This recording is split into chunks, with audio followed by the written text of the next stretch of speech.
So yan mga tropa, may dinala sa atin dito na wave. At ito nakalas na natin.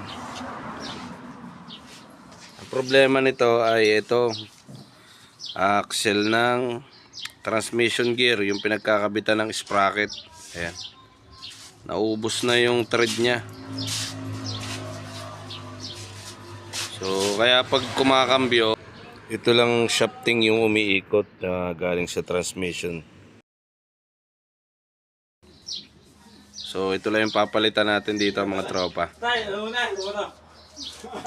So baklas ng lahat yan.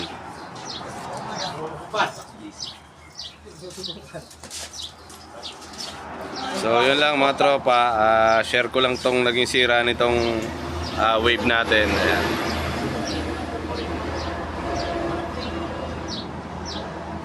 So ito lang papalitan. So masakit-sakit din kasi baba yung makina.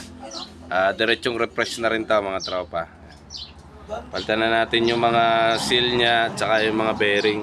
So basag din nga pala yung bearing nito mga tropa. Ito. Ayan. So ang lakas ng kalog nya. Ayan. So kaya nakayod to mga tropa. Pag umiikot kasi tumatagilid na rito. Kasi ang lakas na ng kalog ng bearing eh. So kaya naubos yung thread. Ito pinaglalagyan ng sprocket. Ayan.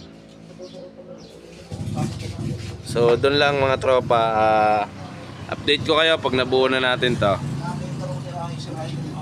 So yun lang. So yun, what's up mga tropa. So ito na yung wave na pinalitan natin ng shafting. Ayan, goods na siya. Okay na yung andar nya. So balik uli sa dati, pino na uli yung andar. So pwede na uling gamitin ni customer tong motor nya. So ayan, tunog pa lang, parang walang nangyari. So bagong refresh na rin kasi to mga tropa.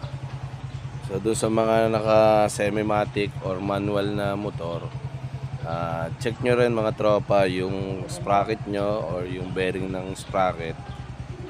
Check nyo kung hindi babasag para maiwasan natin yung ganyang laki ng gastos.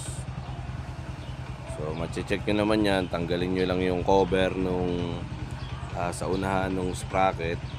Sa huli, kita naman na sa huli mga tropa. So yun lang mga tropa, yung ma-advise ko kung ganito yung mga motor nyo.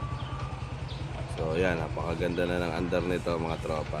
So hanggang dito na lang tayo mga tropa. At pa-subscribe naman ako mga tropa sa YouTube channel ko para updated kayo sa mga sunod pa nating mga video. So malay nyo, motor nyo na yung ma-i-vlog natin. So hanggang doon na lang tayo mga tropa, and ride safe always.